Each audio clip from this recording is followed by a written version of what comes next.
खुलुमबाय आं किलिकां ब्रह्म बड'लेण्ड बुब्लिनि जानानै बयखौबो बरायना लाबाय। दिनै 11 अक्ट'बर 2024 नोंथांमोननो बड'लेण्ड बुब्लिया दिनैनि साना मानि थाखाय मिथिजायो एबा दिनैनि सानाव मा हाबाफारि फालिनाय जायो नोंथांमोननो फारि फारि बड'लेण्ड बुब्लिया फोरमायगोन। दिनैनि सानखौ द इन्टारनेशनेल डे अफ द गार्ल महरै फालिनाय जायो।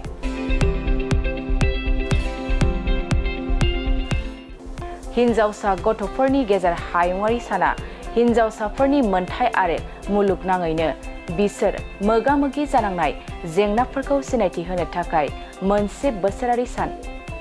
बे साना हिन्जावसाफोरनि मोगा-मोगि जानांनाय जेंनाफोरखौ फोजोबनो आरो हिन्जावसाफोरनि गोहो होनाय आरो बिसोरनि सुबुं मोनथायखौ आबुं खालामनायनि गोनांथिनि सायाव गोसो होयो। बेनि अनगायैबो दिनैनि सानखौ बेड नार्स डे,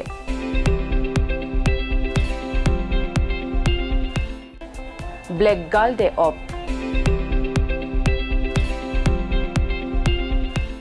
आरो वर्ल्ड एग डे महरै फालिनाय जायो।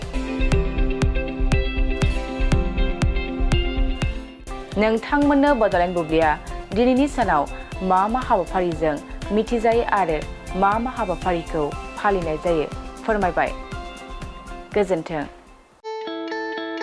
मोनसे फोसावथाय सनाजों गावखौ समायफ्लेहोनो गोसो गोनां बिथांमोननि थाखाय मोनसे गोजोनथाव खौरां। दुर्गा फुजा आरो धनतेरासनि बाम्पार अफार होदों सिबि जुवेलार्सआ। नोंथाङा लुबैनाय बायदि सनाखौ सिबि जुवेलार्सआव फैनानै खम बेसेनावनो लांफैनो हागोन। बे अफारखौ अक्ट'बर दाननि 31 अक्ट'सिम होनाय जादों। नोंथाङा बे सिबि जुवेलार्सआव गोबां रोखोमनि सना आरो डायमन्डफोर मोननो हागोन,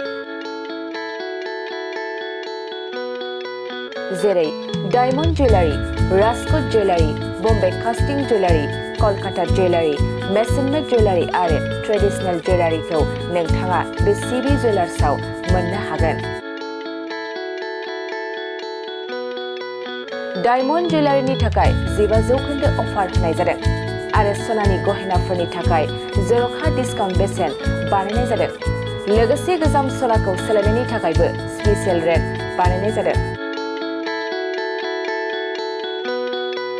गोबां बाथ्रा मिथिनो थाखाय नोंथाङा 9954273079 बे जानबुं नाम्बारनि गेजेरजों मिथिनानै लानो हागोन।